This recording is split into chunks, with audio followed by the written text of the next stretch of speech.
নবী সাল্লাল্লাহু আলাইহি ওয়াসাল্লাম নিজের জন্মদিন কয়বার পালন করছেন? নবী সাল্লাল্লাহু আলাইহি ওয়াসাল্লামের সাহাবীরা নবী সাল্লাল্লাহু আলাইহি ওয়াসাল্লামের এত মহব্বত করতেন, নবী সাল্লাল্লাহু আলাইহি ওয়াসাল্লামের সাহাবীরা কয়দিন পালন করছেন? নবী সাল্লাল্লাহু আলাইহি ওয়াসাল্লামের জন্ম তারিখ কোন সালে কোন তারিখে জন্মগ্রহণ করছে এটাও তো তারা জানতেন না। সাহাবায়ে কেরাম নবী সাল্লাল্লাহু আলাইহি ওয়াসাল্লাম কোন মাসের কোন তারিখে জন্মগ্রহণ করছেন সেটাই জানতেন না। তো যদি তারা বার্থডে পালন করতেন, ঈদে মিলাদুন নবী পালন করতেন, তাহলে তো তারা আগে সেটা নিশ্চিত হয়ে নিতেন যে আমার রাসূল কোন মাসের কোন তারিখে জন্মগ্রহণ করছেন। নবী সাল্লাল্লাহু আলাইহি ওয়াসাল্লামকে জিজ্ঞাসা করতেন যে ইয়া রাসূলুল্লাহ, আমরা একটু আপনার বার্থডে পালন করতে চাচ্ছি, আপনার জন্ম তারিখটা কোন মাসের কোন তারিখে?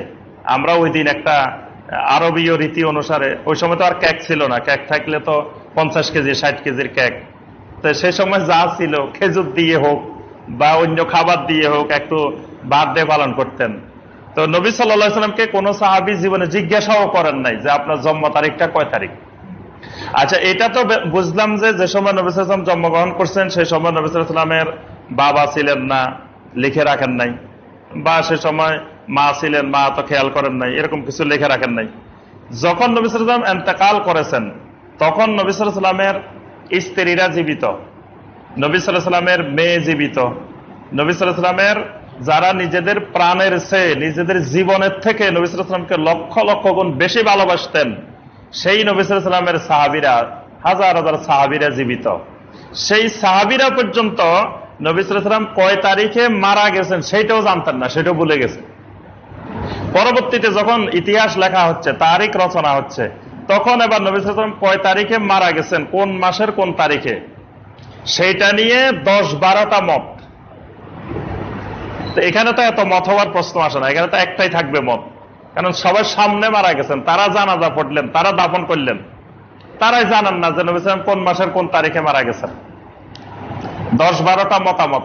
তা এখন কথা হইলো এত মত আসলো কেন? এত মত আসছে এই জন্য যে ওই সাহাবায়ে কেরাম নবী সাল্লাল্লাহু আলাইহি ওয়াসাল্লামের স্ত্রীরা, মেয়েরা কখনো চিন্তা করেন নাই যে নবী সাল্লাল্লাহু আলাইহি ওয়াসাল্লামের মৃত্যুবার্ষিকী পালন করা লাগবে বা মৃত্যুর দিন কিছু করতে হবে, এই জাতীয় কোন চিন্তা সাহাবায়ে কেরামের মাথায় আসে নাই। এই জন্য সাহাবায়ে কেরাম মৃত্যুর তারিখটা মনে রাখেন নাই, জন্মের তারিখও মনে রাখেন নাই, মৃত্যুর তারিখও মনে রাখেন নাই।